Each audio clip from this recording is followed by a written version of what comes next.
During the month of September, the iPrevent team would like to increase awareness about the impact substance use and mental health disorders have on youth and celebrate the journey to recovery. Substance use disorders occur when the repeated use of alcohol and/or drugs causes significant medical and functional impairment. Examples of this are health problems, disabilities, and failure to meet major responsibilities at work, school, and/or home. There are a number of substance use disorders an individual may suffer from. Alcohol, tobacco, marijuana, stimulants, hallucinogens, and opioids are the 5 most common use disorders seen in the United States. Mental and substance use disorders are impacting millions of people throughout the United States. Did you know in 2016, 11.8 million people aged 12 and older misused opioids? Or that in 2016, approximately 29.1 million people aged 12 or older and living in large urban counties used illicit drugs, which is about 5 times more than the use seen among 12 and older in rural counties. So what does this mean for America's youth?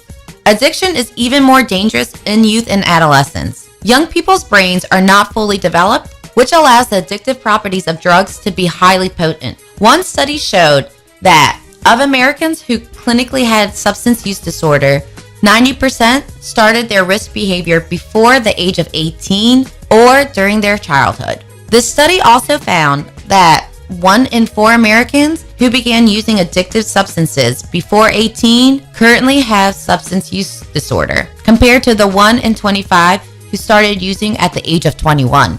In New Orleans, substance use disorder is a big problem due to factors like exposure to trauma, violence, poor access to care, inappropriate care, stigma, and other exposures. New Orleans youth are heavily impacted by substance use disorder. One Louisiana study showed that of the high school students who were surveyed and who responded, 12 smoked more than 10 cigarettes a day, which is around a pack. 182 students had at least one binge drinking session, and a binge drinking session is 3 drinks in one sitting for females and 4 for males. 121 reported using cocaine or crack, and 235 of the students reported using painkillers for non-medical purposes.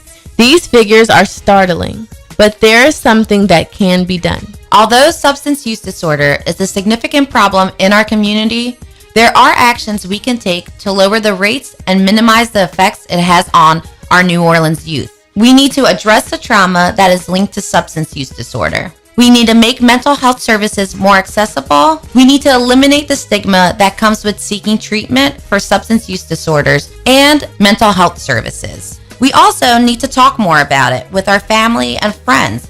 This will help us destigmatize the topic. Also, I encourage all of us to become more familiar with the services that are out there in the New Orleans community. Recovery Month is not just about educating about substance use disorders, but also about celebrating community members and their journey to recovery. Howard is a New Orleans native who, during a conversation about his road to recovery, said, "Coming up, I always had a problem with smoking weed and drinking, and from there it went to cocaine and selling heroin and using it, and I lost my family and needed to get some help and caught the bus to OHL." He summed up his life story by saying, "OHL is a good place.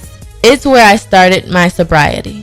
If you feel that you need help or know somebody that needs help with substance use disorder, there's a great resource called SAMHSA.